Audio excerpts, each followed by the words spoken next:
и в областта на здравеопазването. В Йемен има много български специалисти, медицински сестри и лекари. Търговският ни стокообмен с йеменската страна е на незадоволително равнище, но с положително салдо за нас. През 2007 обемът на стокообмена между България и Йемен възлиза на 8,4 милиона долара. През 2008 година има изключителен ръст от над 270% в двустранната търговия с Йемен, състояща се изцяло от български износ за страната. Водещи стоки в стокообмена с Йемен през 2008 година са пръти от желязо или от нелегирани стомани, пшеница, фосфинати, устройства с течни кристали и други. Не се регистрира внос от йеменската страна. We encourage the Bulgarian investment in Yemen. Ние насърчаваме българските инвестиции в Йемен и изнасянето на стоки от България, необходими на Йемен, като лекарства, дрехи, машини, жито. Насърчаваме и експорта от Йемен за България, като сол, например.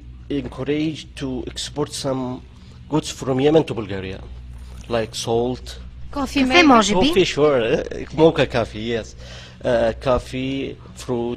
Да, мока кафе, плодове, риба. Насърчаваме търсенето на петрол в Йемен от български нефтени компании, защото Йемен има залежи от нефт и газ. Кои са българските фирми, които ще търсят нефт в Йемен?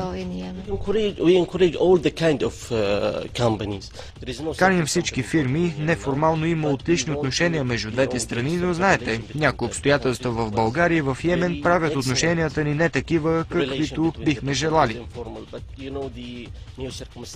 Искаме да накараме българските фирми да дойдат в Йемен в различни области. Не само в нефтената, но и в инфраструктурни проекти. Проблемът обаче е в финансирането на тези проекти. През 2007 година в България се отчитат йеменски инвестиции на стойност 0,2 милиона долара. За 2008 няма данни за реализирани инвестиции от Йемен у нас. Какво бихте посъветвали български инвеститор, който иска да вложи капитали в Йемен, но се колебае заради езика, разстоянието? Има ли преференции за чужди инвеститори в Йемен?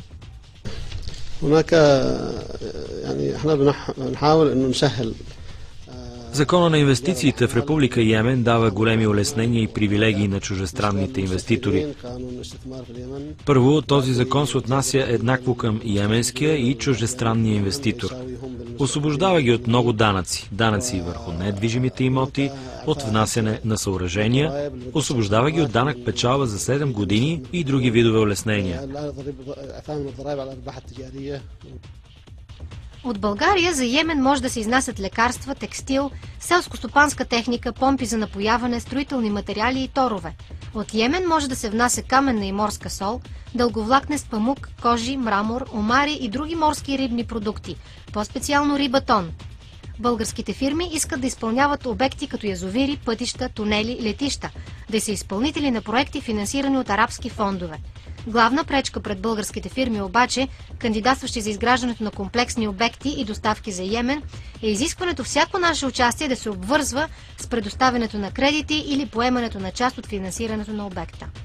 Очаква се подписване на споразумение за морски транспорт и корабоплаване, като идеята е да има директна корабна линия от нашите морски пристанища до Ходейда, Аден и Хадрамот.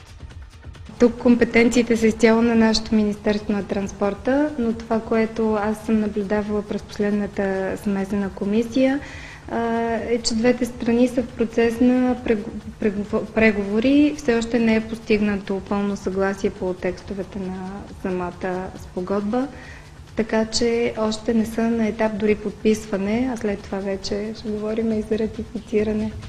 Традиционно развито е и сътрудничеството между двете страни във военната сфера. В момента се подготвя внос на специална продукция от България за Йемен за близо 100 милиона долара.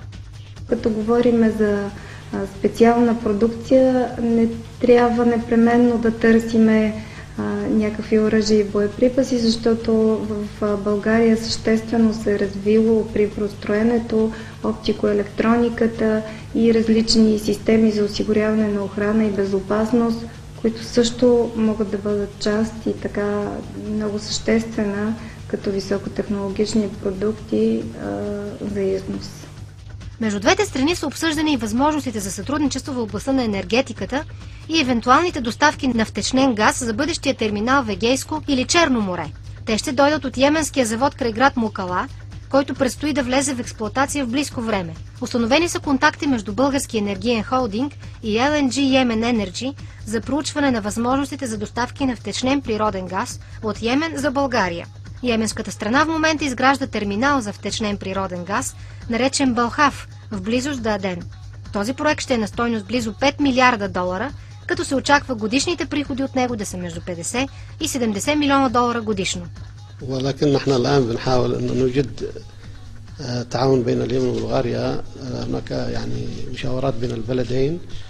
Най-обнадеждаващо в нашите търговски отношения е сътрудничеството в областта на природния газ. Йемен е производител на природен газ, България желае и настоява за внасяне на втечнен природен газ за продажба в балканските страни.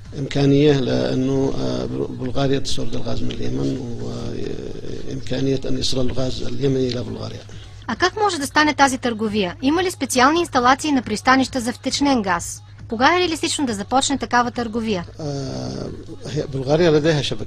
Българската страна изразява готовност за сътрудничество в тази област и смята, че има технически възможности за продажбата на природния газ в балканските страни.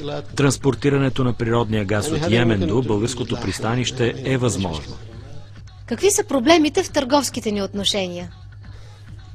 Мисля, че най-важният въпрос, който стои като проблем в търговските ни отношения, това е липсата на преки връзки между бизнесмените в България и Йемен. Тази пряка връзка е необходима и ние правим всичко възможно, за да я преодолеем.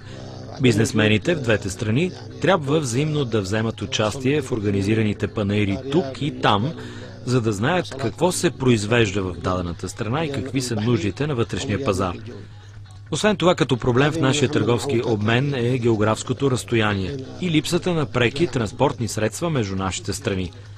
По време на третата сесия на Българо-Йеменската смесена комисия за икономическо и научно-техническо сътрудничество през октомври миналата година е отправена покана към йеменската страна за участие в Международния панаир в Пловдив тази пролет. Договорено е и насърчаване на българските и йеменските компании да участват в търгове. В областта на селското стопанство по време на сесията са дискутирани въпроси от взаимен интерес и сфери на сътрудничество, в това число животновъдство, растениевъдство, рибарство и аквакултури.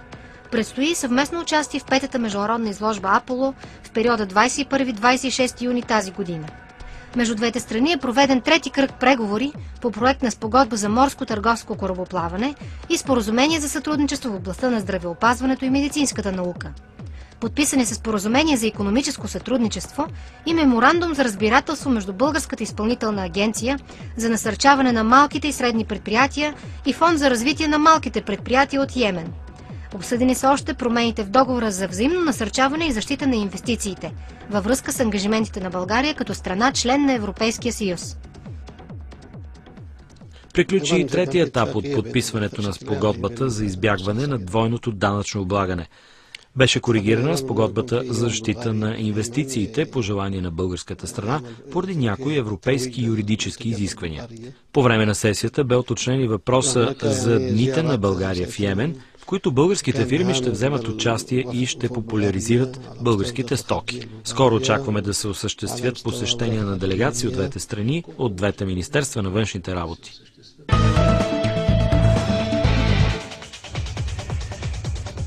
Туризмът в Йемен е слабо развит. Годишно страната се посещава от около 50 000 туристи.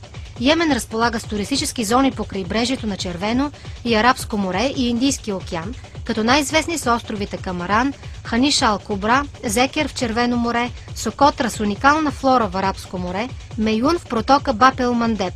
Интересни за туристите са курортите Ходейда, Ал-Хуха, Аден, както и многобройните археологически руини и паметници на културата, най-известните от които са останките от столицата на Савската царица, античните градове в Мареб, Дамар, Джуф, глиняните небостъргачи в Шабуа и Хадрамот, терасираните градини Вип и Таис.